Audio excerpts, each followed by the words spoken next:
করতে পারে না।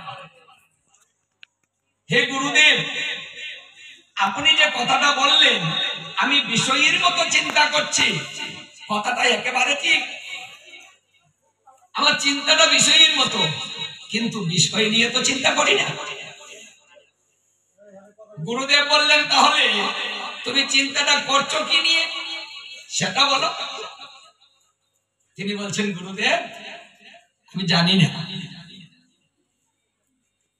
আপনি বলে দেন আমার কি হয়েছে। আমি বলতে পারছি না, কিন্তু মনটা খারাপ, আমি চিন্তা করছি। কিন্তু কেন করছি, কেন খারাপ? আমি তো সারা জীবন মানুষের মঙ্গলের চিন্তা করেছি, কারো ক্ষতির চিন্তা করিনি। আমি বেদকে খন্ড খন্ড করেছি, 18 পুরাণ সবকিছু কিন্তু বেদব্যাস মুনি করেছে। এত কিছু করার পরেও আমার মন কেন খারাপ হবে? গুরুদেব হেসে দিলেন, ওরে বেদব্যাস, বুঝতে পারছিস না মনটা কেন খারাপ? তবে হ্যাঁ আমি জানি তোমার মনটা কেন খারাপ হয়েছে। আমি বলে দিচ্ছি শুনো। তুমি সারা জীবন পাণ্ডিত্য করেছো,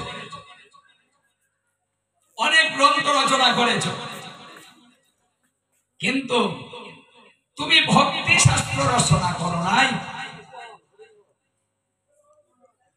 তোমার অভাব এই জায়গায়, মানে শুধু গোবিন্দকে নিয়ে কোন গ্রন্থ তুমি করনি। তুমি গ্রন্থ করেছো অনেক, সেখানে গোবিন্দের নাম আছে, কৃষ্ণ নাম আছে, কিন্তু সেইভাবে না। এখানেই তোমার ত্রুটি, এখানেই তুমি ভুল করেছো। তোমার অপূরণ, তুমি পূর্ণ করতে পারোনি। তোমার অভাব, আরে যার অভাব থাকে সেই তো ভাবে, যার অভাব আছে সেই তো কাঁদে, যার অভাব আছে সেই তো তোমার মতো চিন্তা করে।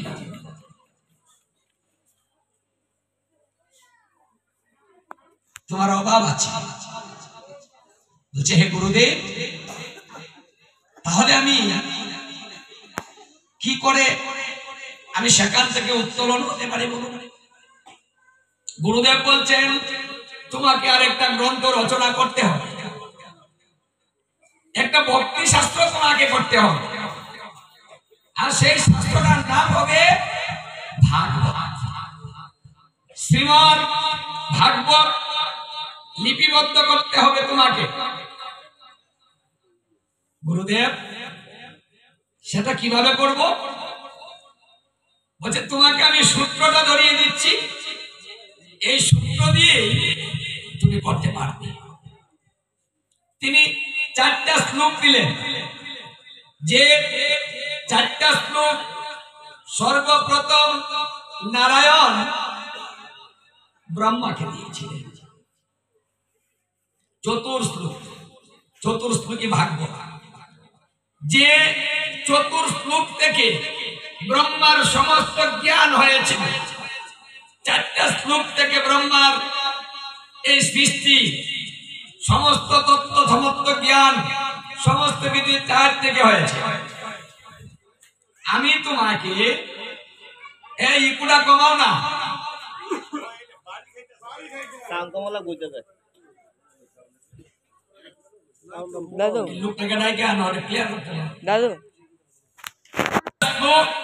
আমি তোমাকে তুমি এই 4টা শ্লোক দিয়ে 18,000 শ্লোক বানাবে।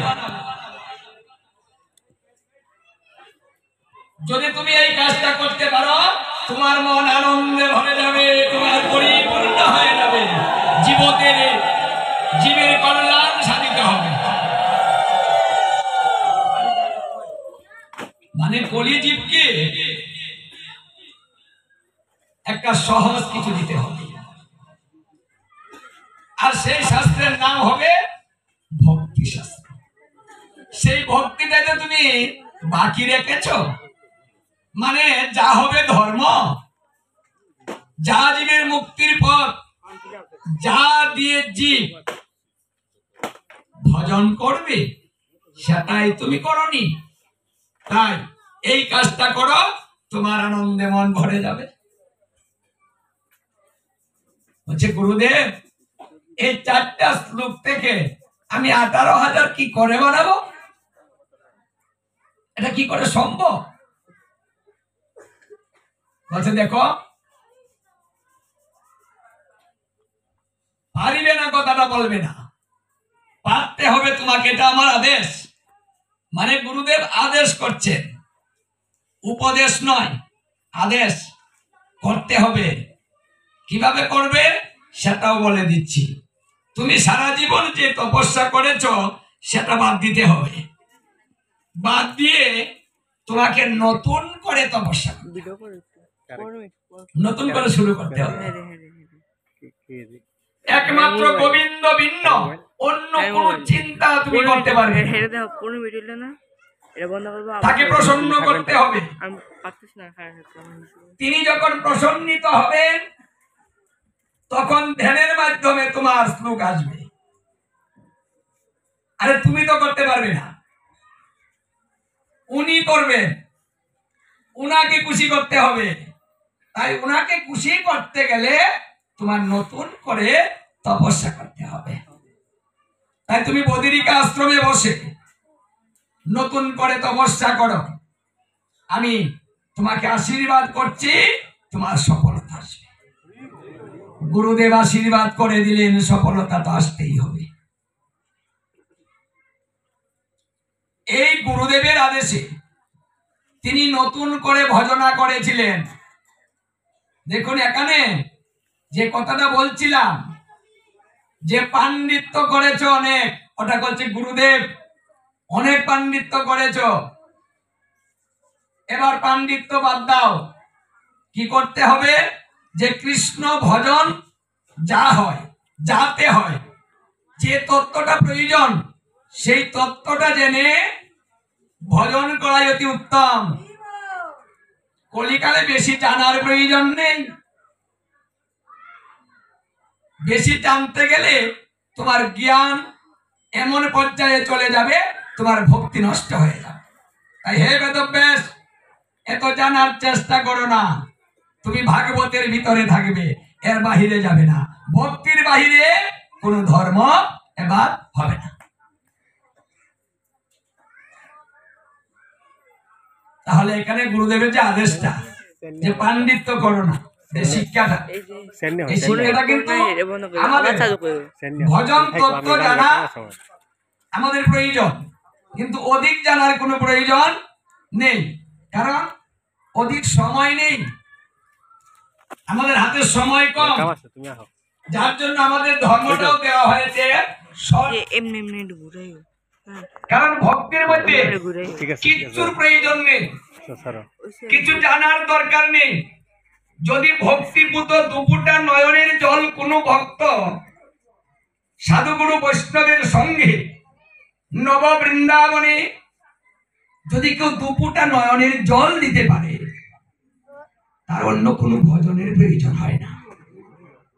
এই কথাটা শ্রীকৃষ্ণ রাধারানীকে বলেছিলেন যে হে রাধে, আমি পৃথিবীতে নব বৃন্দাবন বানাবো, আর সেই বৃন্দাবনে তোমাকে নিয়ে যাব। গিয়ে কি করব জানো? আমি সদায় হব, আর ভক্ত ক্রেতা হবে, আমাকে তোমাকে কিনে নিয়ে যাবে।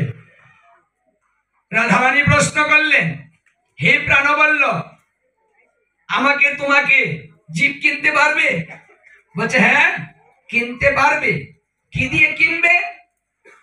তখন শ্রীকৃষ্ণ এই কিনার জিনিসটার কথা বললেন। কি দিয়ে কিনবো? কি ধন আছে আমাদের কাছে?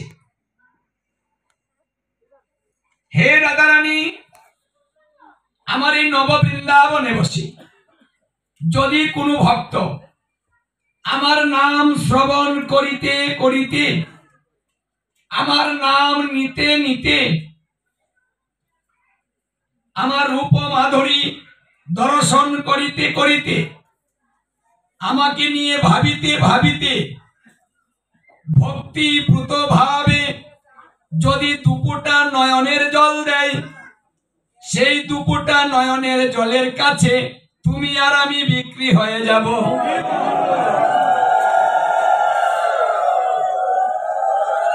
আমি আমার থাকবো না, আমি ওই ভক্তের দাস হয়ে যাব। আমি আমার ভগবত তত্ত্ব ছেড়ে দিব, আমি তার দাস হব। এই দুপুটা নয়ন জলের এত দাম। এই জন্য আমার মহাপ্রভু এসে জীবকে তত্ত্ব শিখালেন যে কাঁদো, হে জীব কাঁদো, কোনোভাবে পারবে না, নয়নের জল দাও। সুজা সুজা তত্ত্ব শিখালেন, কারণ এই দুপুটা নয়নের জলের কাছে রাধা কৃষ্ণ বিক্রি হবে। এই জন্য নববৃন্দাবনে এসে কেউ ভাবের বাহিরে যাবেন না, ভাবের ভিতরে থাকবেন। ভাবিতে ভাবিতে যদি আপনার ভক্তিপুত নয়নের জল দুপুটা হয়ে যায়, আপনার ভজনটা হয়ে গেল। এটাই ভজন কলিকালে। আরে কোটি কোটি জন্ম যদি করে সাধন ভজন, তবুও না মিলিবে ভজেন্দ্র নন্দন। কিন্তু যদি ভক্তিপুত নয়নের জল আসে, সঙ্গে সঙ্গে আপনি পেয়ে যাবেন। এখানে দেরি হবে না নিতে। এই জন্য ভাগবতী মূল তত্ত্বটা বলেছে। যখন পরীক্ষিত মহারাজ জিজ্ঞাসা করেছিলেন যে আমি মৃত্যু পথযাত্রী, আমার আয়ু মাত্র 7 দিন, আমি কি পারবো? এমন কি কোনো ভজন আছে এই 7 দিনের ভিতরে কৃষ্ণকে দর্শন করা যাবে? তদুত্তরে সুখদেব গোস্বামী বলেছিলেন, এবার কৃষ্ণ লাভ করতে, কৃষ্ণ দর্শন করতে 7 দিন লাগে না, 1 দিন লাগে না, 1 ঘন্টা লাগে না, 1 মুহূর্তের মধ্যেই কৃষ্ণ দর্শন করা সম্ভব। কি করে সম্ভব? কি করে সম্ভব? মহতের কৃপা ভিন্ন কার্য সিদ্ধি নাহি হয়। কৃষ্ণ ভক্তি দূরের কথা, সংসার বন্ধন না হয় ক্ষয়। সাধুগুরু বৈষ্ণবের কৃপা যদি হয়ে যায়,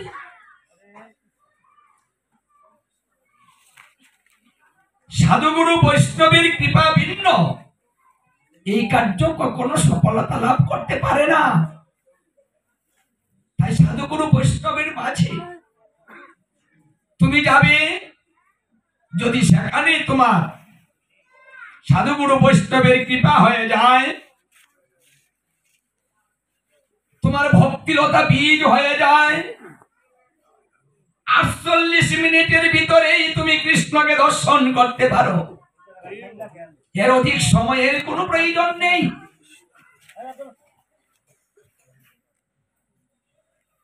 মাত্র 48 মিনিট।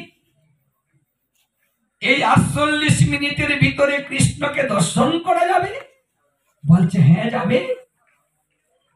এই কথাটা কে বলেছে? শ্রীমদ ভাগবত বলেছে। ভাগবত তত্ত্বটা হচ্ছে একটা নিগুম তত্ত্ব। যে কথাটা বলছিলাম, নিগুম কল্পতরুর গলিতং ফল।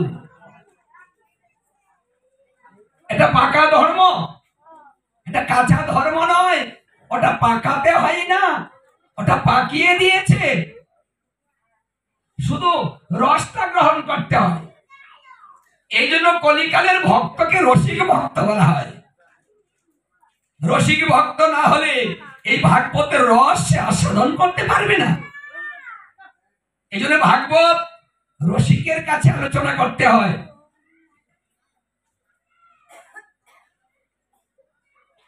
অন্য কোন রসের প্রয়োজন নেই। হে পরীক্ষিত মহারাজ, আমি কথা দিলাম